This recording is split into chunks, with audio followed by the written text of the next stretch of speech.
प्रेरणास्पद कथा YouTube channel पर मैं धनंजय जैन आप सभी का हार्दिक स्वागत करता हूँ। दोस्तों, एक राजा घने जंगल के अंदर रास्ता भटक जाता है। गर्मी के दिन भयंकर प्यास, उसका कंठ सूख रहा था। निर्निमेष दृष्टि से इधर उधर जल की तलाश में उसकी आंखें खोज रही थी कि कहीं पानी मिल जाए, पर कहीं पे भी पानी का नामो निशान नहीं था। हताश हो गया, दुखी हो गया और एक बहुत बड़े वृक्ष के नीचे आकर बैठ गया।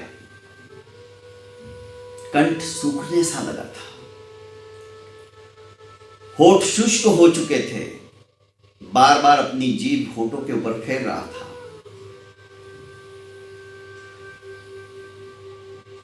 इतने में ऊपर से एक बूंद पड़ी, उसका ध्यान आकर्षित हुआ, स्पर्श किया,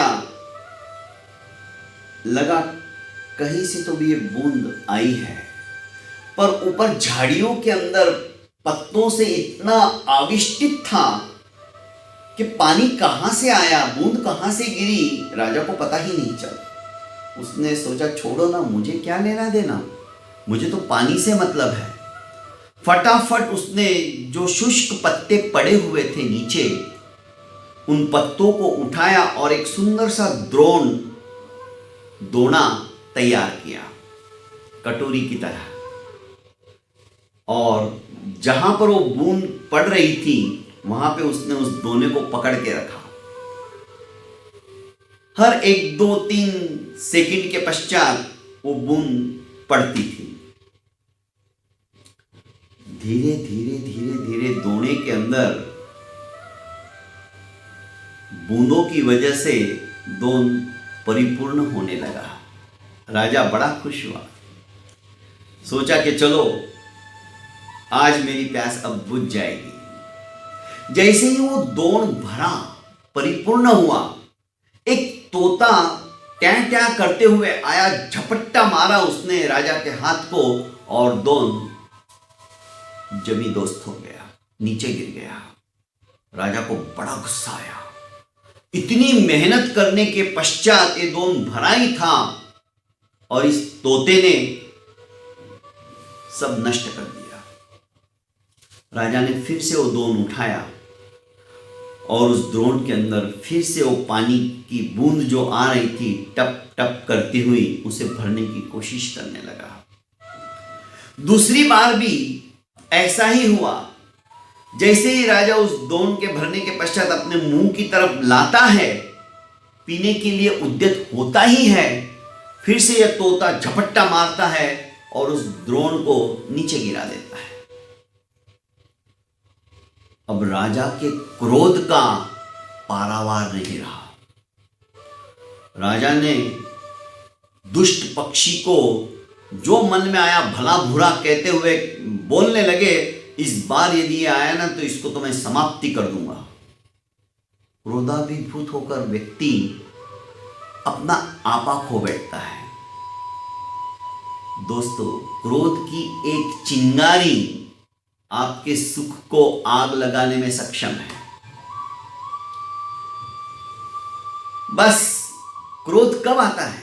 जब आदमी के व्यक्ति के हृदय को चुभने वाली बात क्रोधाभिभूत होकर या व्यंग मारकर हम जब बोलते हैं ना, तब वो आहत हो जाता है। दोस्तों, तीर का, तलवार का घाव एक बार भर जाएगा, पर क्रोध से निकले हुए शब्द जो तीर का काम करते ना, जो यहां विदीर्ण करते हैं, वो कभी भी भरते नहीं है, वो हमेशा हरे भरे रहते हैं। इसलिए जो भी हम बोलते हैं, सोच समझ के बोलना चाहिए। क्रोधाभिभूत होकर हम आपा खो देते हैं और क्या बोल पड़ेंगे हमें खुद को पता नहीं है। इसलिए इस क्रोध के ऊपर नियंत्रण करना बहुत जरूरी है। राजा ने क्रोधाभिभूत होकर मन ही मन संकल्प कर लिया कि इस बार यदि ये तोता आया तो इसको तो मैं खत्म ही कर दूंगा। घोड़े को मारने की जो चाबुक थी, राजा ने एक हाथ में वो चाबुक लिया और दूसरे हाथ में उस द्रोण को पकड़कर फिर से वो पानी की बूंद जहां से आ रही थी, टपक रही थी, उस तरफ पकड़ के खड़ा हो गया। इस बार भी ऐसा ही हुआ।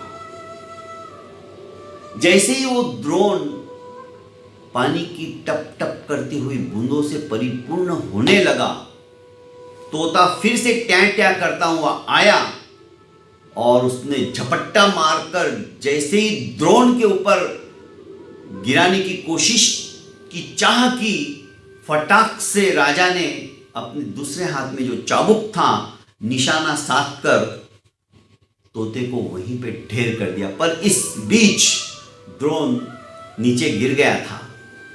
फिर से पानी जमीन के अंदर जमी दोस्त बन गया, पर तोता भी समाप्त हो गया।